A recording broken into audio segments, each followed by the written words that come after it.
6 కాలం కష్టపడి తమ రక్తాన్ని చెమటగా మార్చి రైతులు ఈ దేశానికి సిరుల సంపదను సృష్టిస్తూ ఉంటే ఇవాళ వాళ్ళు కాయ కష్టం చేసి ఆ నేలను నమ్ముకొని వ్యవసాయం చేద్దాడని అంటే ఇక్కడ ఉన్నటువంటి ప్రభుత్వం ఇచ్చినటువంటి మోటార్లు కానీ లేదా వాళ్ళు సొంతగా డబ్బులు పెట్టుకొని వ్యవసాయాన్ని సాగు చేయడానికి కోసం మోటార్లు పెట్టుకొని వాళ్ళు ట్యాంకులలో నీళ్లు నిల్వ ఉంచుకొని పంట పొలాలకు ఇస్తూ ఉంటే రాత్రిపూట దొంగలు స్వరవిహారం చేస్తూ ఆ మోటార్లను ఎత్తుకపోయి అమ్ముకోవడం అనేటువంటిది జరుగుతూ ఉంది గతం నుంచి.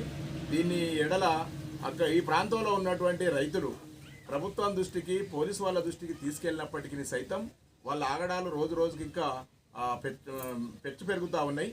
అదే కాకుండా లారీలలో ట్రాక్టర్లలో ఉన్నటువంటి బ్యాటరీలను కూడా నెత్తుకపోతున్నారని చెప్తా ఉన్నారు ఇక్కడ రైతులు. అట్లాగే పంట పొలాలలో ఉన్నటువంటి మిర్చి కానీ పత్తి కానీ ఆ పత్తి బస్తాలను కూడా నెత్తుకపోయి అమ్ముకుంటా ఉన్నారు. ఇళ్లలో ఉన్నటువంటి వస్తువులను కూడాను ఈ దొంగలు విచ్చలవిడిగా దొంగతనాలు చేసేసి ఇటు రైతులను ప్రజలను ఇబ్బందులకు గురి చేస్తూ ఉన్నారు.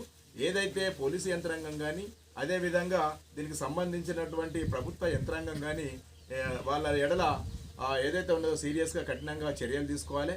ఆ దొంగలు ఎవరైతే ఉన్నారో వాళ్ళని పట్టుకొని శిక్షించాలని చెప్పేసి మేము సిపిఐ ఎం తరఫున అదేవిధంగా ఏఆర్సీపీ తరఫున మేము ఈ ప్రభుత్వాన్ని కోరుతా ఉన్నాం.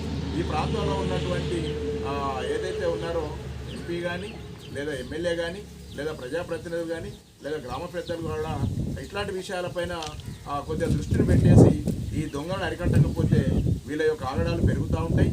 ఇంక ఇద్దరితోటి కాకుండా ఇంకా వాళ్ళు పెద్ద పెద్ద దొంగతనాలు చేసేసి కూడా ఈ ప్రాంత ప్రజలకు నష్టం చేసేటటువంటి పరిస్థితి ఉంది కనుక ఖచ్చితంగా పోలీసు యంత్రాంగం అయితే వీళ్ళపైన చర్యలు తీసుకోవాలని చెప్పేసి ఆ దొంగలను పట్టుకొని ఏదైతే ఇప్పటికే నష్టపోయినటువంటి వాళ్ళు ఉన్నారో వాళ్ళ నుంచి రికవరీ చేసి ఇప్పించాలని చెప్పేసి కూడా ప్రభుత్వాన్ని కోరుతా ఉన్నాం.